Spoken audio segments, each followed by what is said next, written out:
November 29, 1940.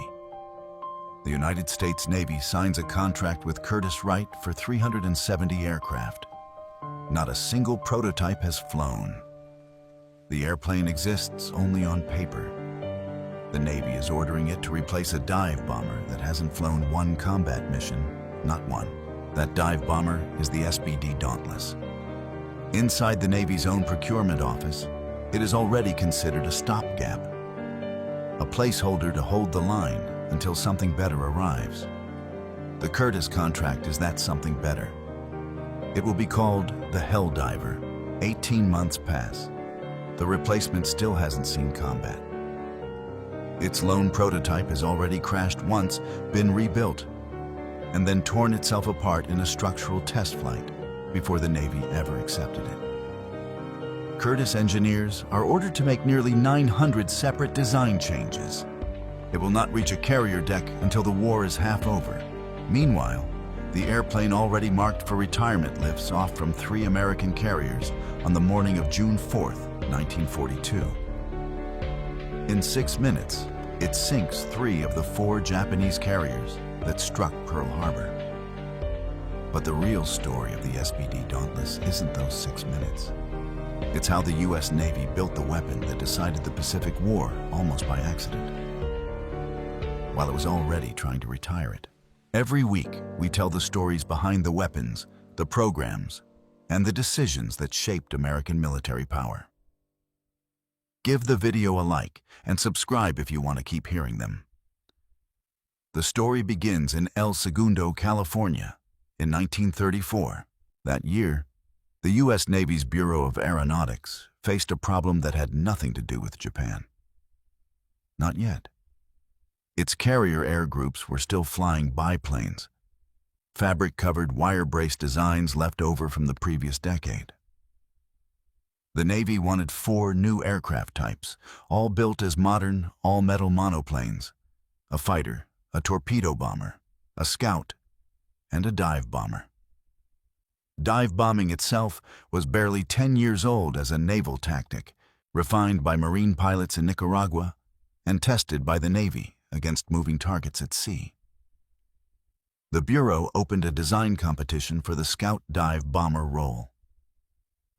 3 companies answered: Vought, Brewster, and Northrop. Northrop Corporation was small in 1934, an aircraft manufacturer based in El Segundo, founded by an engineer named Jack Northrop, who had already helped design aircraft for Lockheed and Douglas before starting his own company. Northrop's entry, designated the XBT-1, was a low-wing monoplane that borrowed construction techniques from the firm's earlier Alpha Male planes. It won a place in the competition, alongside Vaught's design, which would later become the SB-2U Vindicator. The engineer behind Northrop's entry was Ed Heinemann, early in a career that would eventually produce some of the most significant combat aircraft the United States ever built. Heinemann's design philosophy was blunt: simplicity, structural strength, and weight discipline above everything else. Inside the small world of naval aviation, he was already known as an engineer who stripped unnecessary weight out of every component he touched. In 1937, Northrop Corporation was absorbed into Douglas Aircraft. Its El Segundo factory became a Douglas division. Heinemann and his design team came with it. The aircraft they had been refining, redesignated the BT-2 after modifications ordered that November, became the foundation for what the Navy would soon call the SBD, Scout Bomber Douglas. Here is the first hard number. In April 1939, the Navy placed its initial production order: 57 SBD-1 aircraft, to be built at the Douglas plant in El Segundo, California. On paper, the requirement asked for a scout dive bomber capable of long-range reconnaissance, precision diving attacks against maneuvering warships, and enough structural toughness to survive repeated carrier landings. Those 3 demands pulled against each other. Long range meant a light airframe. A steep dive meant a strong one. Heinemann's team chose not to split the difference. They chose to solve it differently, building the airframe heavy where it needed strength and cutting weight everywhere else, down to the smallest fitting. The core of the SBD Dauntless wasn't the engine, and it wasn't the guns. It was a pair of perforated dive brakes, flat panels mounted on the trailing edge of each wing, punched through with rows of small round holes. When a pilot pushed the Dauntless into a dive, those panels swung open, both above and below the wing. Picture holding your hand flat out a moving car window. The flat surface catches the air and slows you down, while the holes let just enough air pass through to keep your hand from shaking. That's what the dive brakes did to the airplane. They let the Dauntless drop toward its target at a nearly vertical angle, 70 degrees, sometimes steeper, without gaining so much speed that the airframe tore itself apart or the pilot lost control of the aim point. That mattered because of what dive bombing was actually trying to solve. A level bomber, flying straight and flat, had to account for wind, altitude, and the target's own movement, all while the ship below maneuvered to throw the bomb off. A dive bomber removed most of that math. Point the nose at the target and hold it there through the dive, and the bomb's path became almost a straight line down. It was in 1938, the most accurate method of delivering an aerial bomb onto a moving warship that existed anywhere in the world. That accuracy is the reason Navy carrier air groups of the era carried more dive bombers than any other aircraft type. The prototype that would become the Dauntless, the XBT-2, first flew on April 25, 1938, at the Douglas El Segundo plant. It didn't arrive perfect. Early testing exposed a persistent problem. Limited fuel capacity, a serious flaw for an aircraft meant to scout hundreds of miles from its carrier and still make it home. Douglas agreed to fix it, reworking the design starting with the 58th production airframe to carry more fuel internally. The Navy did not consider the SBD-1, when it was accepted, to be fully combat ready. It considered it a beginning. Here is where the political moat around the design took shape. War in Europe had already broken out by late 1939. Naval aviation officers watching from Washington understood that whatever aircraft the Navy fielded next needed to be flying now, not 5 years from now. Vaught's competing design, the SB-2U Vindicator, was already in service but limited in performance. Northrop, now Douglas, had a factory in El Segundo already tooled, already building airframes, already delivering. The Dauntless didn't win the competition by outperforming every rival on paper. It won because it was real, it was flying, and it was available at the exact moment the Navy could no longer afford to wait for something theoretically better. The decision was made. The program had its aircraft. The SBD-1 went first to Marine Corps squadrons in late 1940. The SBD-2, with its improved fuel tanks, followed to Navy squadrons in early 1941, replacing the aging SBU Corsair and Curtiss SBC Helldiver biplanes still flying off American carriers. By the time the United States entered the war in December 1941, the Dauntless equipped Scouting Squadron 6 and Bombing Squadron 6 aboard the USS Enterprise, Scouting Squadron 2 aboard the USS Lexington, and squadrons aboard the USS Yorktown. On the morning of December 7, 1941, 18 SBDs from VS-6 were airborne, inbound to Pearl Harbor from the Enterprise, arriving directly into the middle of the Japanese attack. 6 of Scouting 6's aircraft were destroyed that morning, along with 5 from Bombing 6. The airplane's war had started before its countries had even been declared. By the time the war was 6 months old, Douglas was building the Dauntless faster than at any point in the program's history. Over the full course of production, the Navy and Marine Corps would take delivery of 5,936 SBDs, with more than half of those being the improved SBD-5 variant introduced in 1943. Production peaked at the El Segundo plant. and at a second Douglas facility in Oklahoma City, running through 1942 and 1943, as the Pacific War demanded every airframe the company could turn out.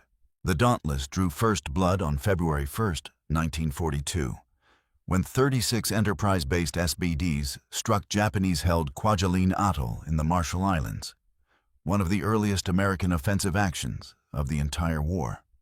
3 days later, a Dauntless from Scouting 6 sank the Japanese submarine I-70 off Hawaii, the first Japanese warship destroyed by American forces in the conflict. Then came May 1942, and the Battle of the Coral Sea, the first carrier battle in history in which the opposing fleets never came within sight of each other.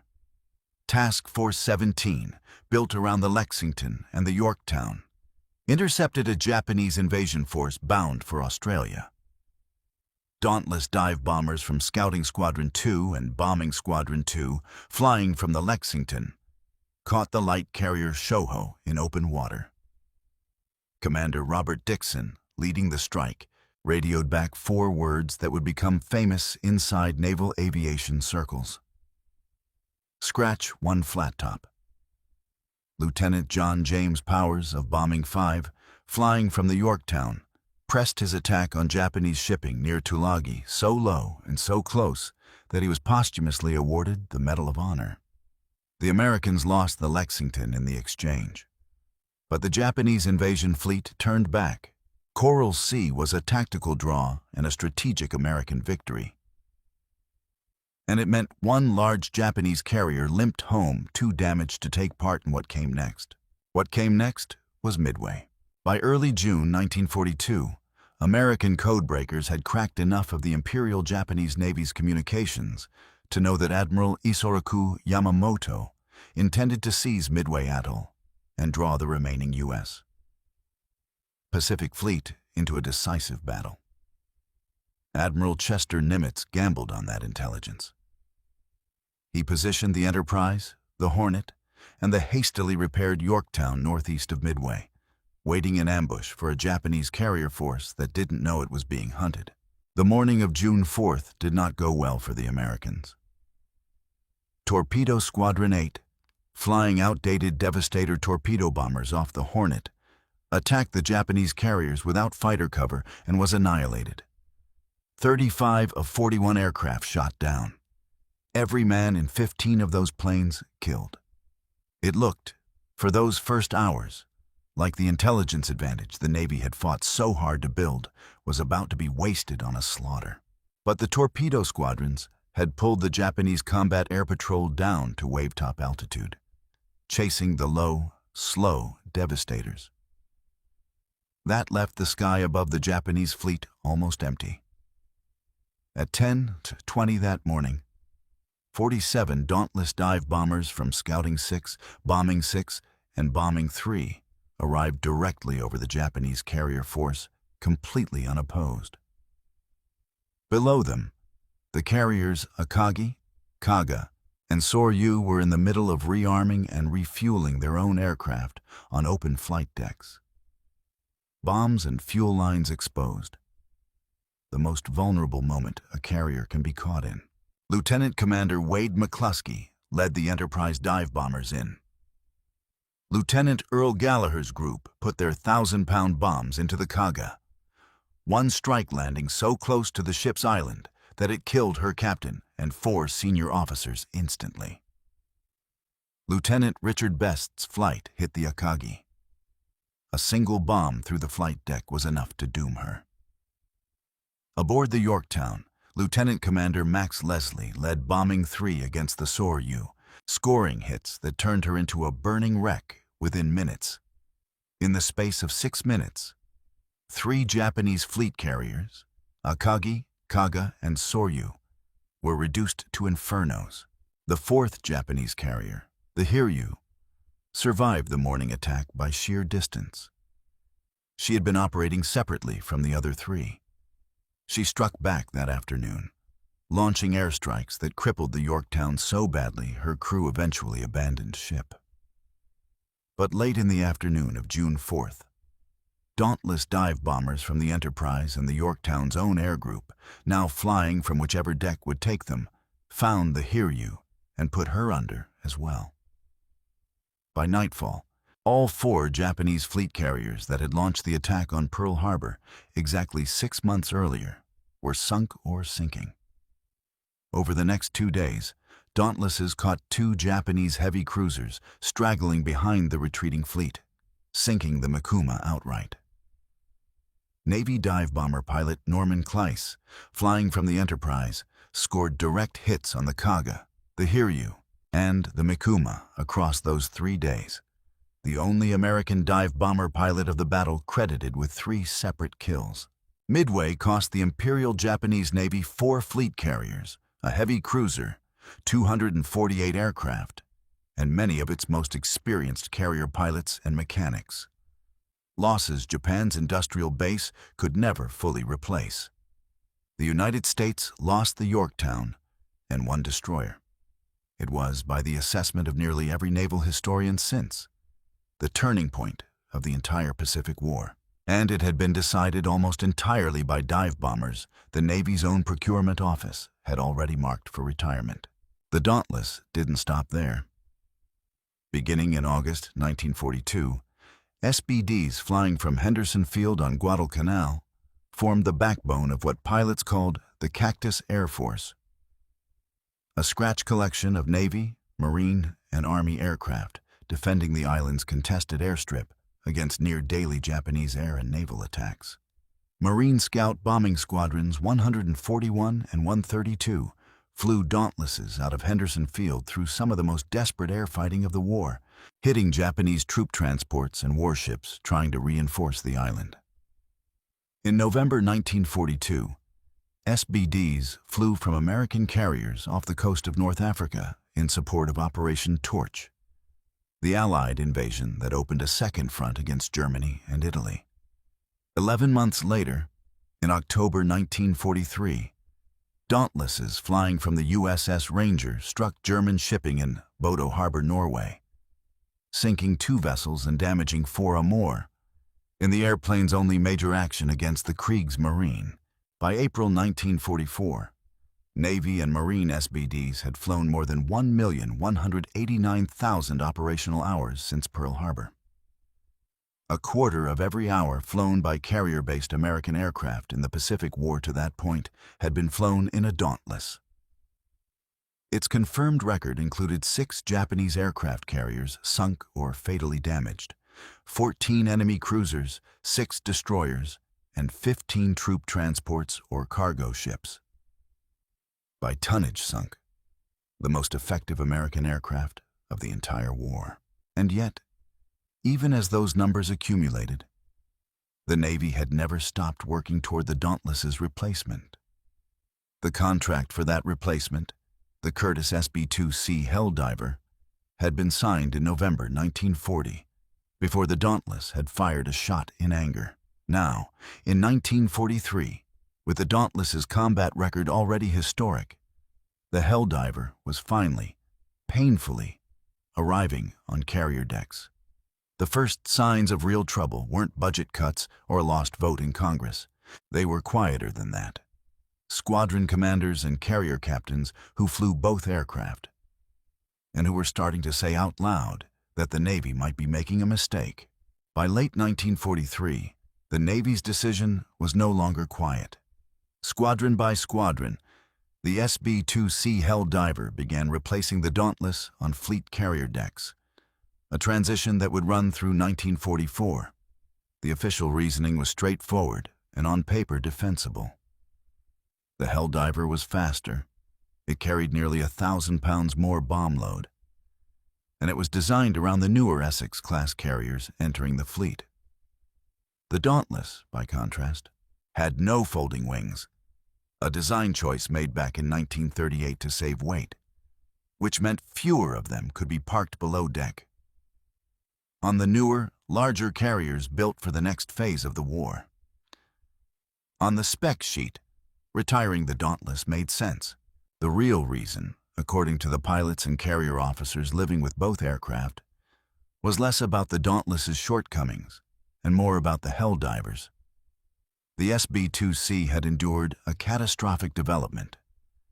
Curtiss engineers had been ordered to make close to 900 modifications to the airframe before the Navy would accept it. It arrived overweight, unstable along its length, and cursed with handling so poor that some carrier captains reportedly petitioned to have the program canceled outright before it ever reached the fleet. Pilots converting from the Dauntless gave it a nickname that stuck: the Beast. The contractor's response was not to fight the criticism, but to keep building. Curtiss pressed forward with production despite the reputation, delivering aircraft the Navy had already committed enormous sums to acquiring. Douglas, for its part, kept the Dauntless line running too, introducing the improved SBD-5 in 1943 and the SBD-6 in 1944, even as the aircraft was officially being phased out. It was, in effect, two airplanes being built at once for the same job, one of them already regarded as obsolete on paper, the other already regarded as dangerous in the cockpit. What the transition cost became clear in June 1944. At the Battle of the Philippine Sea, Admiral Mark Mitcher launched a long-range strike against the retreating Japanese fleet at the very edge of his aircraft's fuel range, timed so late in the day that the strike force would have to find its way back to the carriers in darkness. Of 215 American aircraft launched, only 115 made it home. 80 were lost simply running out of fuel over open ocean. Of 51 Helldivers in that strike, only 5 returned. Of 26 Dauntlesses flying the same mission, 24 made it back. The Navy had built the Dauntless's replacement to be faster and to carry more. It had not built it to come home. The last SBD rolled off the Douglas assembly line at El Segundo, California, on July 21, 1944. No new orders followed. The program that outlived its own cancellation kept flying anyway. Marine squadrons carried it forward, unit by unit, through the rest of the war. The airplane the Navy had called a stopgap in 1939 was still in combat 5 years later, flying beside the aircraft built to replace it, and by nearly every pilot's account, still the better airplane. The Dauntless's influence didn't end when the last airframe rolled off the line. It validated dive bombing as the decisive weapon of carrier warfare at exactly the moment the U.S. Navy was deciding how to build every carrier air group that would follow it. A lesson procurement officers carried into the design of post-war attack aircraft for a generation. The precision strike doctrine it proved at Midway, hitting a moving warship with a single aimed weapon rather than a pattern of bombs dropped in level flight, became the template American naval aviation built on for the next 2 decades. There's a human footnote to this story that the Navy's official records confirm. Norman "Dusty" Kleiss, the pilot who scored direct hits on the Kaga, the Hiryu, and the Mikuma across 3 days at Midway, survived the war and lived to be one of the last surviving American aviators of that battle. He rarely spoke publicly about what he'd done at Midway for most of his life, only becoming a subject of historical interest and interviews in his final years, before his death in 2016. The men who flew the airplane the Navy considered a stopgap were, for decades afterward, among the most overlooked figures of the entire Pacific War. Was the Dauntless worth what the Navy spent building and replacing it? By the plain arithmetic of naval historians and post-war procurement analysts, the answer isn't complicated. By tonnage of enemy shipping sunk, it was the most effective American aircraft of the Second World War, outperforming in that single measure every fighter, every bomber, and the very airplane built at greater cost specifically to replace it.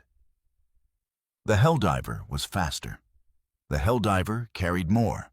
The Dauntless was the one that came home and the one that won. If you found this history valuable, give the video a like. It's the single best signal you can send this channel. And if you want more stories about the weapons programs and decisions that shaped American military power, subscribe to Defense Archive. We'll see you in the next one. Somewhere today, in a museum hangar in Pensacola or San Diego. A restored SBD Dauntless sits under fluorescent light, its perforated dive brakes locked open along the trailing edge of each wing. The same panels that once held a diving airplane steady over the burning decks of the Akagi and the Kaga, still frozen in the exact position built to send it straight down onto a target.